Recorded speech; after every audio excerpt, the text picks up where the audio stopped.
हाँ जी, 11th class 13 से आपके फाइनल एग्ज़ाम स्टार्ट हो रहे हैं बेटा, और डिपार्टमेंट ने आपकी प्रैक्टिस के लिए प्रैक्टिस पेपर इशू कर रखा है। आज से हम उस प्रैक्टिस पेपर को ही डिस्कस करेंगे बेटा। सेक्शन ए डिस्कस करने लगी हूँ मैं आज आपसे, जिनमें आप 1 marker MCQs and assertion reason questions face करते हैं।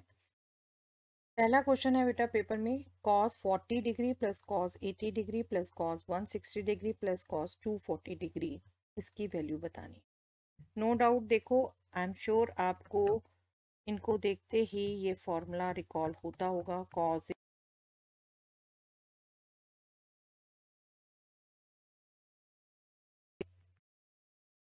Is 2 cos of a plus B by 2 cos a minus B by 2। ठीक है, चलिए अगर आप ये सोचते हैं यहाँ पर स्टार्टिंग के दो में, देखिए एंगल जो आने वाले हैं 40 plus 80 by 2 60, 40 minus 80 by 2 that means 20। ठीक है, एंगल जो इन्वॉल्व हो रहा है नेगेटिव इफेक्ट नहीं डालेगा, एंगल की बात करें तो 60 एंड 20।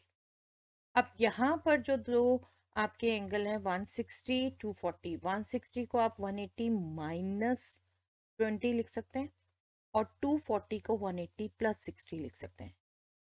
ये इस डिस्कशन में सिर्फ इसलिए कर रही हूँ कि ये फॉर्मूला आप दोनों पेयर्स में मत लगाओ, एक पेयर में लगाइए और दो बाकी दो में आप एलाइड एंगल्स यूज करिए बेटा। आपको बात पता है 180 degree minus theta that mean second quadrant, ये होगा आपका माइनस कॉस थीटा, और 180 प्लस थीटा ये आपका थर्ड क्वाड्रेंट, उसमें भी नेगेटिव। ठीक है, तो हम जब इसको करेंगे फर्स्ट टू में हम फॉर्मूला लगाते हैं ये वाला cos a plus cos b, तो ये बन जाएगा 2 cos 40 plus 80 120 by 2 that means 60 degree.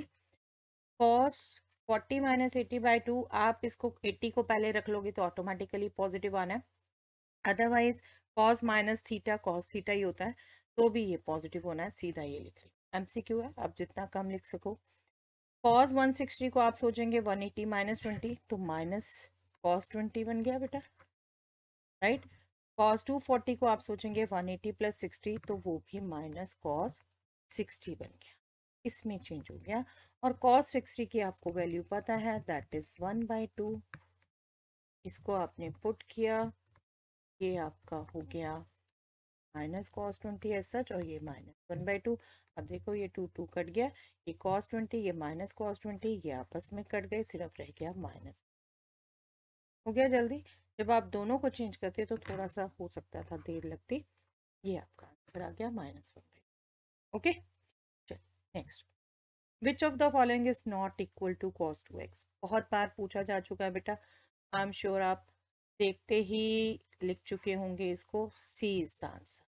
ठीक है, रिकॉल करवा देती हूँ इसी बहाने। cos 2x के जितने फॉर्मूले हैं, बेसिक फॉर्मूला यही है बेटा, cos square x minus sine square x, इसको आप चेंज करते हैं, cos स्क्वायर x को 1 minus sine square x put करते हैं तो ये वाला फॉर्मूला आ जाता है, और अगर साइन स्क्वायर x को 1 minus cos square x put करते हैं तो आपके पास ये फॉर्मूला है। ठीक है, ये नहीं आता, 1 माइनस 2 cos स्क्वायर नहीं आता, 2 cos स्क्वायर x माइनस 1 आता है, और 10 की फॉर्म में ये फॉर्मूला है 1 minus ten square x upon 1 plus ten square x. तो ये आपके करेक्ट चार फॉर्मूला रिकॉल कर लीजिए। यहाँ आंसर सी है, क्योंकि यहाँ हमसे पूछा है नॉट। देखिए नॉट स्पेशली अंडरलाइन भी किया है, क्योंकि कई बच्चे पढ़ते पढ़ते स्किप कर देते हैं मेन इंपॉर्टेंट पॉइंट। तो आंसर यहाँ आपका सी है, बट cos 2x के फॉर्मूले इसी बहाने रिकॉल हो गए, इसको अच्छे से रिकॉल कर लीजिए। Greatest value of sine x cos x, ये भी हम बहुत बार कर चुके हैं। ओके, देखिए आप सिंपली क्या करेंगे, साइन एक्स कॉस एक्स को 1/2 times 2 sine x cos x करेंगे। ठीक है, 2 sine x cos x means sign 2x। क्यों किया हमने, हमें साइन थीटा की रेंज पता है -1 to 1, that means sign 2x भी -1 to 1 के बीच में लाई करेगा, राइट। बस 1/2 आपने मल्टीप्लाई करना है through out, positive number multiply हो रहा है, नो इफेक्ट, इनइक्वालिटी वही रहेगी, इसकी maximum value half, minimum value minus. आपको इनफैक्ट ये कहा था, डायरेक्ट भी याद रख सकते हैं आप, साइन एक्स कॉस एक्स की minimum value and maximum value sine x cos x का प्रोडक्ट -1/2 और 1/2 के बीच में लाई करेगा। ओके, ये सीधा आप याद रख सकते हैं। अभी हमें बतानी थी ग्रेटेस्ट वैल्यू, मैक्सिमम वैल्यू, वो हाफ हो गई। डेसिमल में दी हुई है आपको 0.5 is the answer. Okay, the domain of the function f given by fx is equal to x minus 4 upon x square minus 16 is equal to rational expression है बेटा, और डोमेन पूछा है आपसे। तो डोमेन सिंपली क्या होता है, जहां आपके डिफाइन हो सके।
x-2 x-3 आता है, क्योंकि 2 एंड 3 का सम -2 -3 का सम -5 और इनका प्रोडक्ट 6।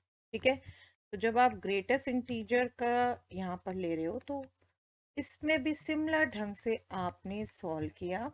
तो यहाँ से आपको मिलता है greatest integer x -2, greatest integer x -3 is 0।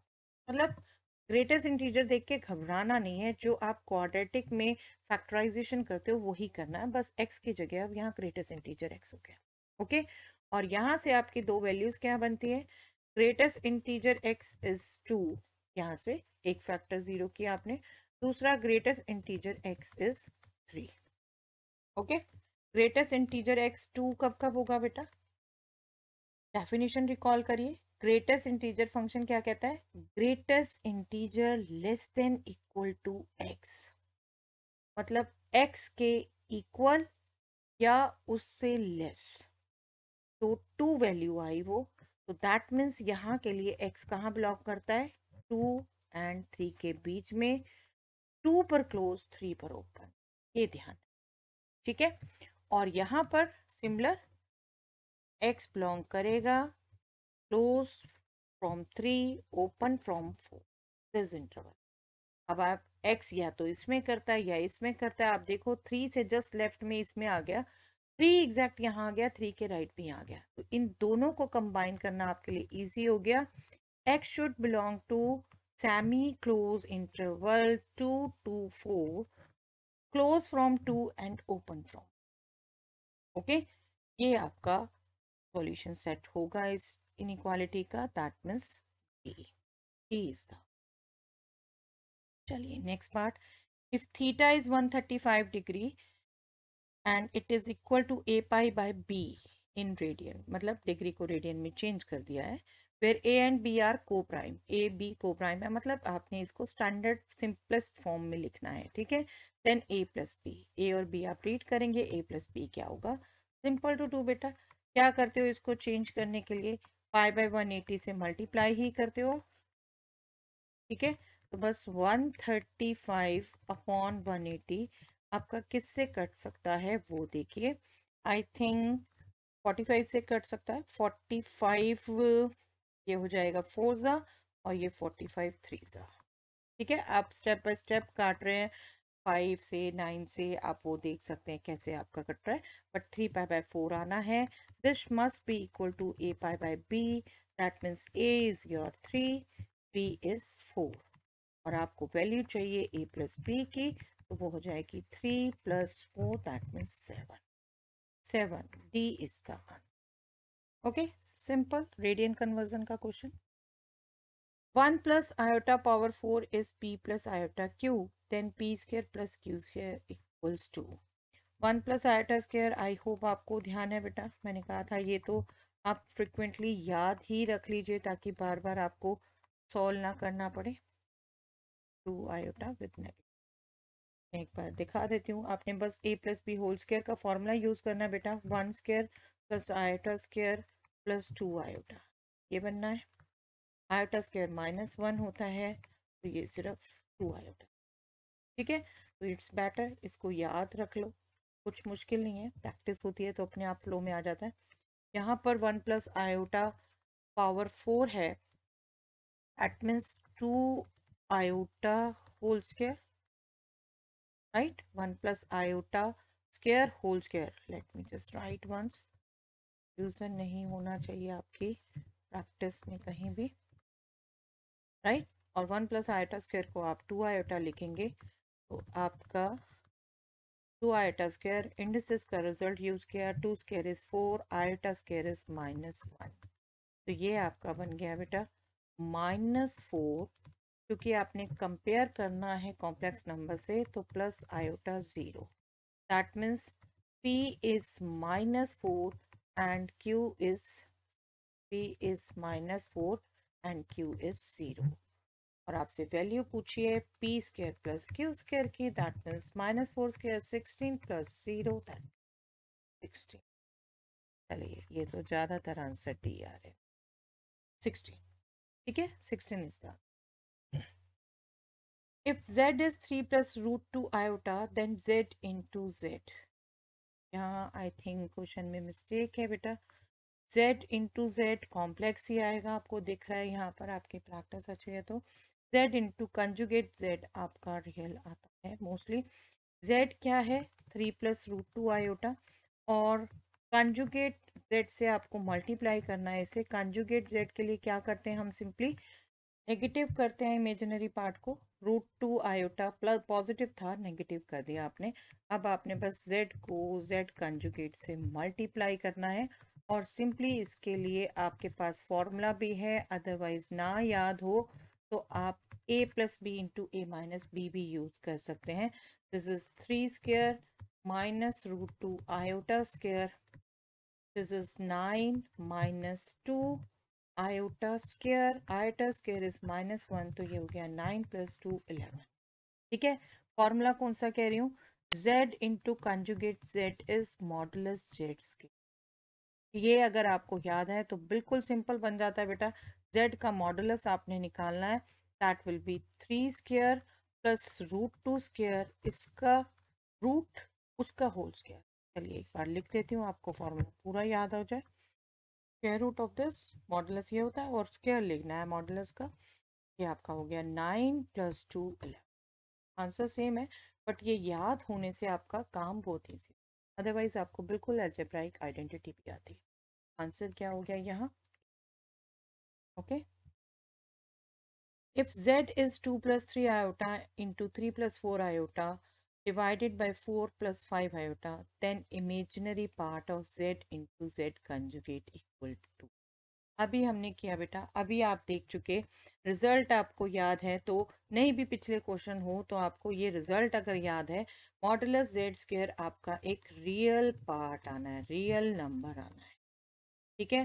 तो इसको अगर आप देखें कॉम्प्लेक्स नंबर पार्ट में तो इमेजिनरी पार्ट तो होगा ही नहीं यहाँ पर, ये बिल्कुल आपका कोई real number plus iota time zero कहा जाएगा।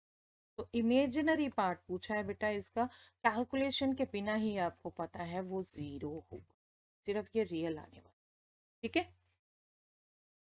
If -2 divided by x -3 is greater than 0 then x belongs to. Very good question बेटा, आपकी अंडरस्टैंडिंग। देखिए रैशनल एक्सप्रेशन दे रखा है बेटा, देख एक तरीके से इस नंबर की इस नंबर से डिवीजन पॉजिटिव दे रखी है। पॉजिटिव कब होता है, दो नंबर की डिवीजन दोनों सेम साइन के हों। यहाँ न्यूमैरेटर नेगेटिव दे रखा है तो डेनोमिनेटर भी नेगेटिव होना चाहिए, क्योंकि negative divided by negative positive होता है, या फिर positive divided by positive positive होता है, ठीक है। जब न्यूमैरेटर नेगेटिव दे रखा है तो डेनोमिनेटर भी नेगेटिव होना चाहिए, तब ये पॉजिटिव होगा। ओके, और x यहाँ से आ गया <3, दैट मीन्स x कहाँ बिलोंग करेगा, -∞ to 3 open, that means C is the answer. Okay, if modulus of x minus 2 is greater than equal to -3, then x belongs to which interval? Yes, आप देखिए modulus of x minus two greater than equal to -3 दे रखा है बेटा। अब यहाँ पर मैं समझती हूँ इसमें कंफ्यूजन हो सकता है कुछ बच्चों को। मॉडुलस इज ऑलवेज पॉजिटिव, सीधा नेगेटिव से कंपेयर करेंगे तो ए को भी लिख सकते हैं, बट थोड़ा सा समझदारी करिएगा बेटा। ग्रेटर देन इक्वल टू की बात हो रही है। Modulus of x minus two greater than equal to -3 में डेफिनेटली जब हम बात करेंगे, क्योंकि मॉडुलस खुद पॉजिटिव होता है, ग्रेटर देन इक्वल टू 0 की बात करेंगे। 0 -3 से ग्रेटर कैटेगरी में तो आता है ना, और ये हर रियल नंबर के लिए होगा, राइट? सिंपल टू गेस, हर रियल नंबर के लिए होगा। यहाँ आपको मैं एक बार कंडीशन बिल्कुल रिकॉल करवाऊंगी, जो कि अगर ये कोई पॉजिटिव नंबर होता तो आप क्या यूज करते, लेकिन यहाँ पर आंसर बी है। बट स्टिल मैं समझती हूँ थोड़ा सा इसकी फॉर्मेशन थोड़ी और अच्छी हो सकती थी। इससे कोई कंफ्यूजन ना करे बच्चा कि एम्प्टी आना है। अगर ये एग्जैक्टली इक्वल टू -3 लिखा होता बेटा तब एम्प्टी आता, लेकिन ग्रेटर देन का बेनिफिट आपको मिल गया, ग्रेटर देन इक्वल टू 0 आपने कैच किया। ठीक है, तो बी आंसर है यहाँ।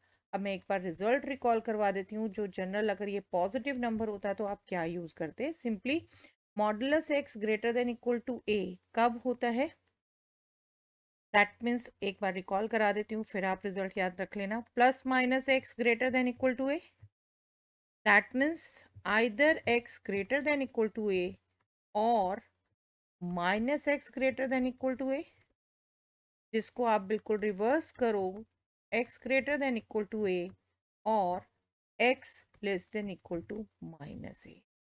ठीक है, ये आपको सीधा यहाँ से सीधा ये याद करवा रखा है, फिर भी मैंने रिकॉल करा दिया क्योंकि आई नो बेटा बहुत से बच्चे ये स्किप कर देते हैं, ऊट पटांग कुछ भी लैंग्वेज लिखते हैं, इसलिए मैंने स्टेप बाय स्टेप कैसे आप रिकॉल करते हो वो पूरा करा दिया। और अगर यहाँ लेस देन इक्वालिटी होती तब भी आपका यही मतलब था बेटा कि positive negative x is less than equal to a, जिसको आप कन्वर्ट करते तो positive x less than equal to a, और नेगेटिव x आप पढ़ते तो उसको रिवर्स ऑर्डर करते, x less than equal to a और x greater than equal to -a, और इनको अगर आप कंबाइन करते हैं तो -a less than equal to x less than equal to a। ठीक है, ये आप रिस्ट्रिक्शंस यूज कर सकते थे। अगर ये -3 की जगह +3 होता तब आप इस स्टेप को देखते, बट अभी बहुत सिंपल सा लॉजिक था। -3 से ग्रेटर में 0 काउंट हो गया, और पॉजिटिव तो ये हर रियल नंबर के लिए होगा बेटा, वो सारे आंसर आ गए, रियल नंबर लाइन पूरा आंसर आ गया बी। ओके, चलिए next question. If the focus of the parabola is 0 -3 and its directrix is y is equal to 3, then its equation is, I think focus से ही आपकी equation की formation पता चल जाती है बेटा आपको। एक्स कोऑर्डिनेट 0 है तो पैराबोला या तो अपवर्ड वाला है या फिर डाउनवर्ड वाला है। ठीक है, और यहाँ पर जो आपको ध्यान हो तो फोकस 0 a होगा फिर इस केस में, और a नेगेटिव हो गया तो दैट मीन्स यहाँ पर फोकस है, दैट मीन्स इस टाइप का पैराबोला है। और इस टाइप के पैराबोला की इक्वेशन क्या होती है, X square is equal to -4ay।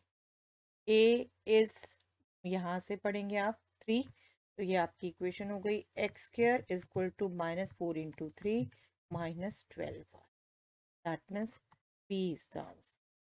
Okay, इसलिए आपको बार बार कहा था विजुअलाइजेशन अच्छी रखिए बेटा, फोकस कहाँ, डायरेक्ट्रिक्स कहाँ, ये पूरा ध्यान।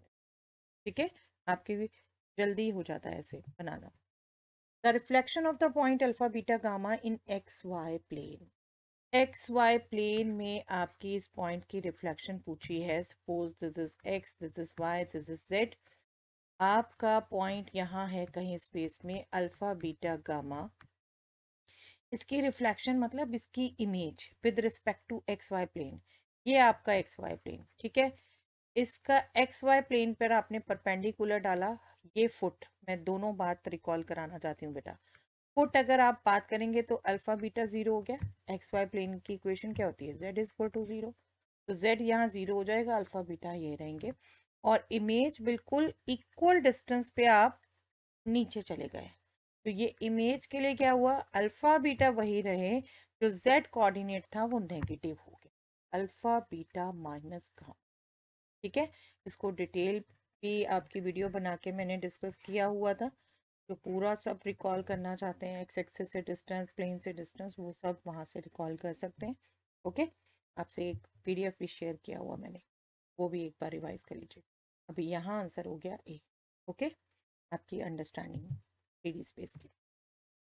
Yes, p is equal to limit x tends to 0 of sine 5x upon tan 7x. Then 7p minus 2 is. I hope आपको क्लियर कट ध्यान है बेटा, यहाँ पर p सीधा आपको ये कोफिशिएंट लेना है 5/7।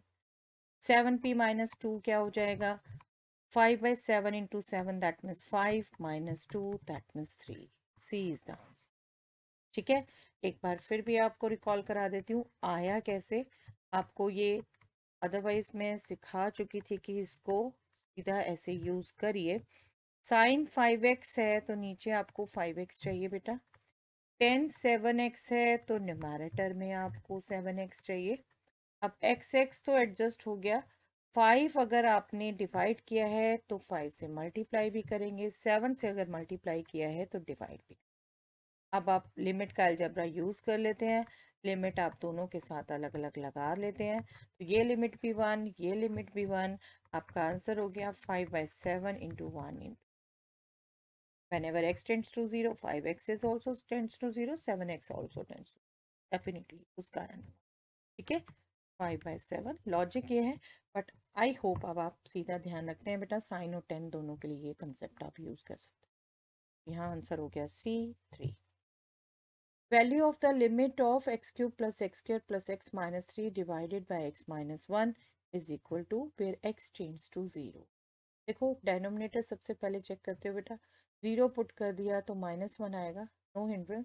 बिल्कुल आप पुट करके देखिए, फिर पुट करना है यहाँ पर सीधा हमें। ओके, पुट ही करना है तो लिमिट नहीं लिखनी।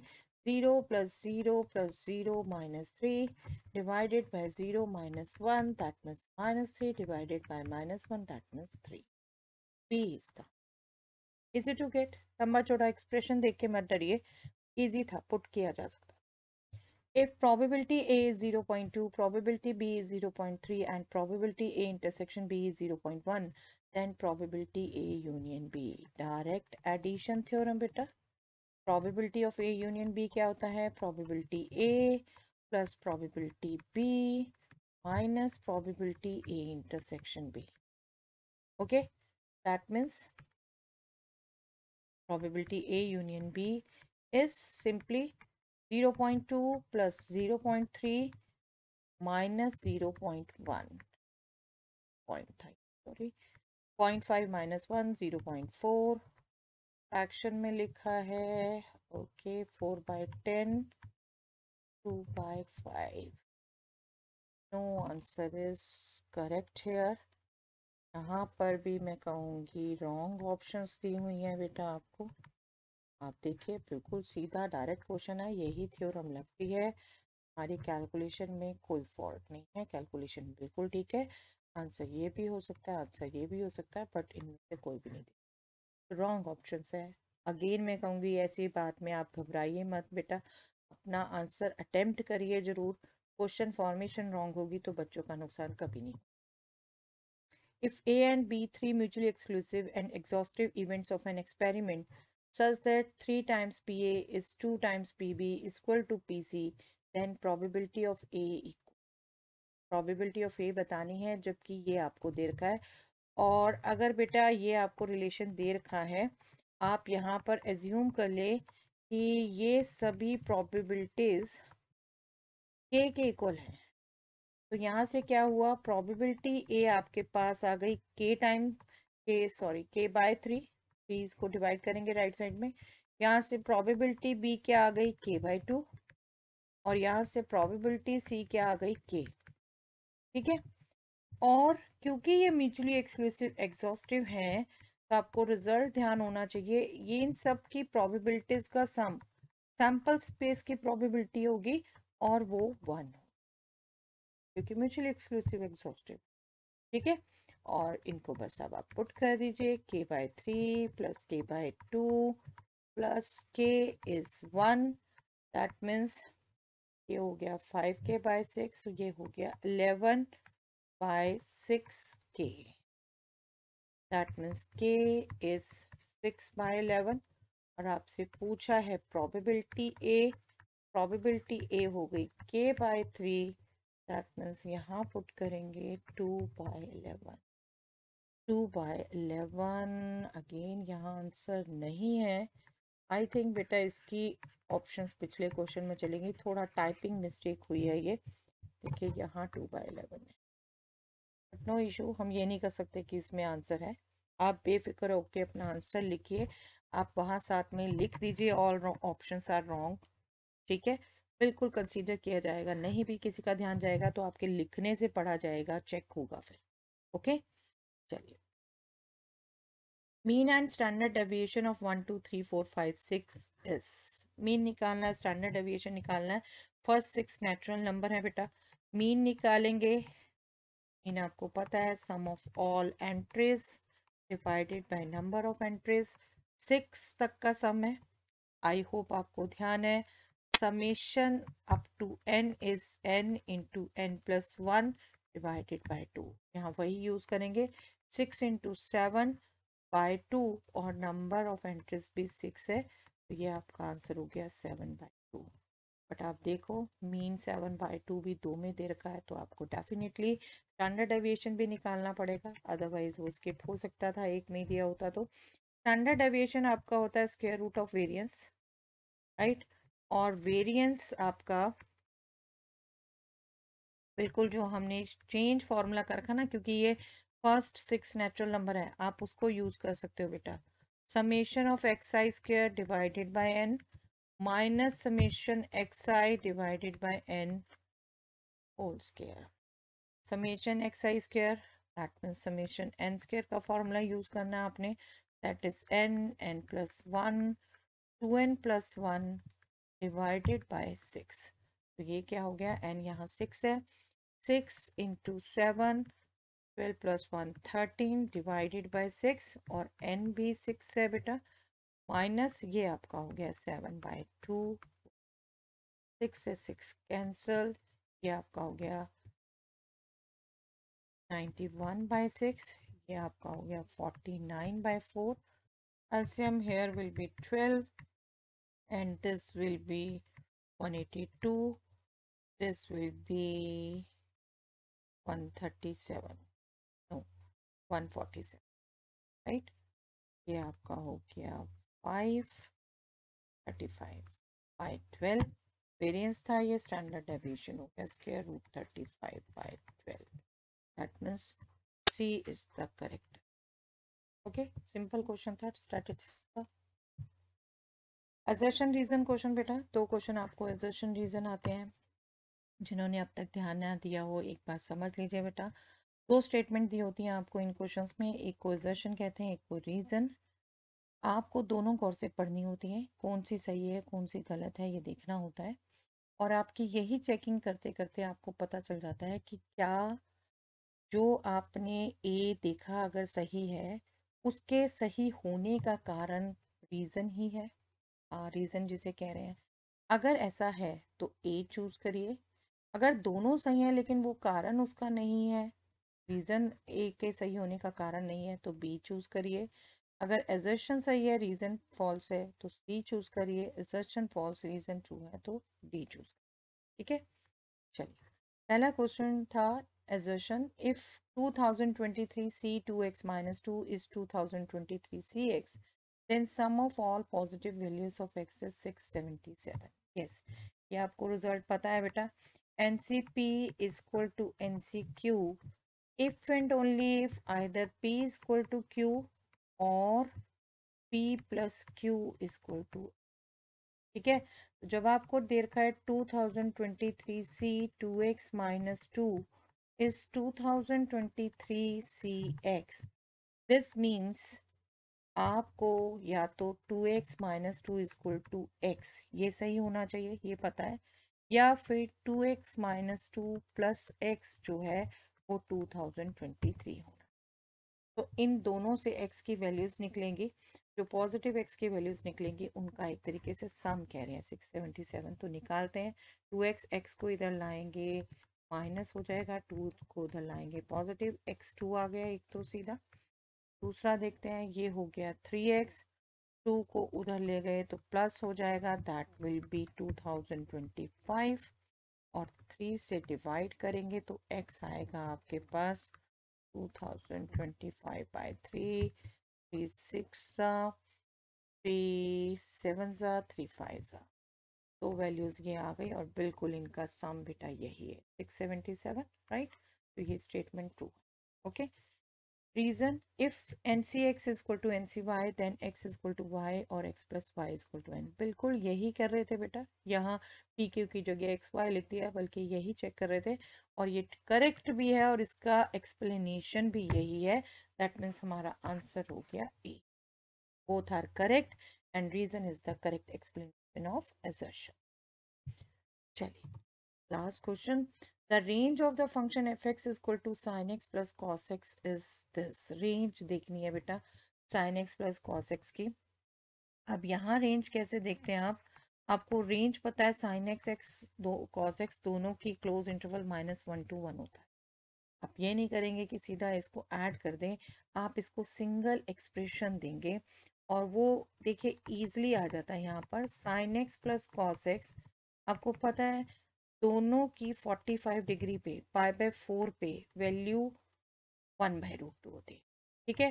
तो √2 से हम मल्टीप्लाई करते हैं, 1/√2 भी हम लिखते हैं यहाँ पर, तो हमारा एक्सप्रेशन लिखा जा सकता है इजिली सिंगल में, साइन में या कॉस में। क्या किया हमने, साइन एक्स एज सच 1/√2 को लिख दिया cos π/4, cos X as such 1/√2 को यहाँ लिख दिया साइन π/4, क्योंकि हमें पता है दोनों वैल्यू 1/√2।